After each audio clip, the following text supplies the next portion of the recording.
रेवतराम डांगा ने रिश्वत मांगी थी, कमीशन मांगा था। इस बात की पुष्टि खुद उनके पार्टी के गजेंद्र सिंह शेखावत, जो कि केंद्रीय पर्यटन मंत्री है, उन्होंने की है। जी हाँ, हाल ही में उन्होंने क्या कुछ कहा रेवतराम डांगा के लिए, सुनिए, फिर हम इस पर चर्चा करते हैं। और मैंने उनको कठोरता के साथ में कहा भी कि आपके आचरण और व्यवहार के कारण न केवल आपका अपितु पार्टी का नुकसान हुआ है। उन्होंने इस बात को स्वीकार भी किया कि जो कुछ हुआ है उसमें मैंने चाहे जानबूझ करके नहीं किया होगा, भोलेपन में अगर किया होगा तो भी मेरे कारण से नुकसान हुआ है, उसके कारण से वो व्यथित भी हुए। वो उनको आंखों में आंसू भी आए, आंखों में भरी आंख से बाहर निकले, उसको लेकर के मुझे लगता है कि उसको लेकर के भी राजनीति के लोग बात रखने का। अब देखिए, गौर करने वाली बात है कि केंद्र मंत्री, राजस्थान के सांसद, उन्होंने खुद अपनी पार्टी के रेवतराम डांगा के लिए बात कह दी है कि भाई मैंने रेवतराम डांगा को ये बात कही है कि तुम्हारी वजह से पार्टी को बहुत कुछ भुगतना पड़ेगा, और जो तुमने किया है, और कहीं ना कहीं रेवतराम डांगा ने भी ये बात मान ली है कि जानबूझकर या नादानी में उनसे ये चीज हो गई है। बाद में वो भावुक भी हो गए और रोने भी लगे। यानी कि जो एआई से बनी हुई तस्वीरें वायरल हो रही थी, वो झूठ नहीं थी, वो सच्चाई है कि गजेंद्र सिंह शेखावत के पास रेवतराम डांगा गए थे, और जब वो गए वहां पर तो भावुक भी हुए, क्योंकि उन्हें कहीं ना कहीं शायद अपनी गलती का एहसास हुआ होगा, और इस बात का एहसास हुआ होगा कि अब उनके विधायक ही खतरे में है। और कहीं ना कहीं जिस प्रकार से पार्टी का रवैया रेवतराम डांगा की ओर बन रहा है, बात करें हम, गजेंद्र सिंह शेखावत ने तो कह ही दिया कि उनसे गलती हुई है।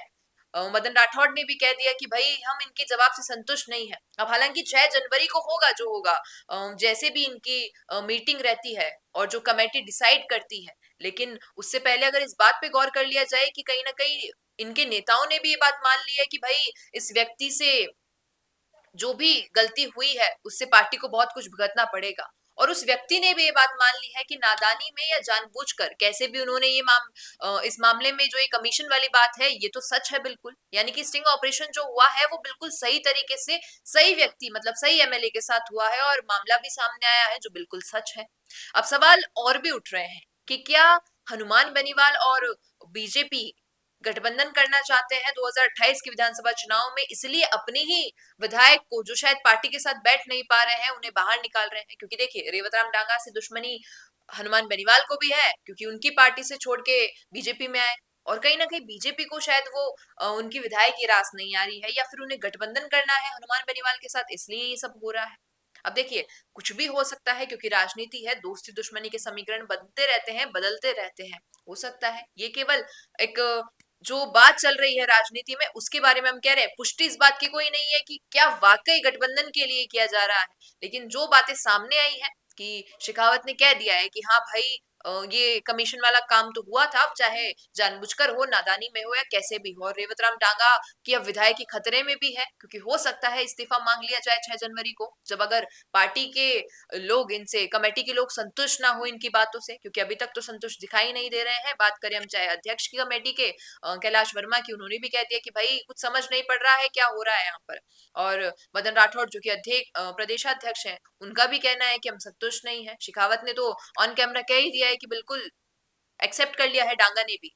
अब पूछना चाहूंगी आपसे, आपको क्या लगता है कि आखिर रेवतराम डांगा के साथ ये सब कुछ षड्यंत्र रचा गया है, या फिर वाकई वो भ्रष्टाचार में लिप्त विधायक हैं, जो कि राजनीति के लिए बिल्कुल भी सही नहीं है? क्या कहना है इस पर कमेंट में बता दीजिएगा। पसंद आया हुई वीडियो तो इसे लाइक करना, शेयर करना, और हमारे चैनल द फैक्ट इंडिया को सब्सक्राइब करना ना भूलें। धन्यवाद। क्या आप भी करना चाहते हैं अपने गांव का नेतृत्व? आपका अपने गांव के लिए विकास का विजन क्या है? पंचायत में आपके होने से बदल सकती है आपके गांव की तस्वीर। तो आज ही अपने गांव की बात कीजिए द फैक्ट इंडिया के साथ। व्हाट्सएप कीजिए इस नंबर पर। ताज़ा खबरों के लिए विजिट करें द फैक्ट इंडिया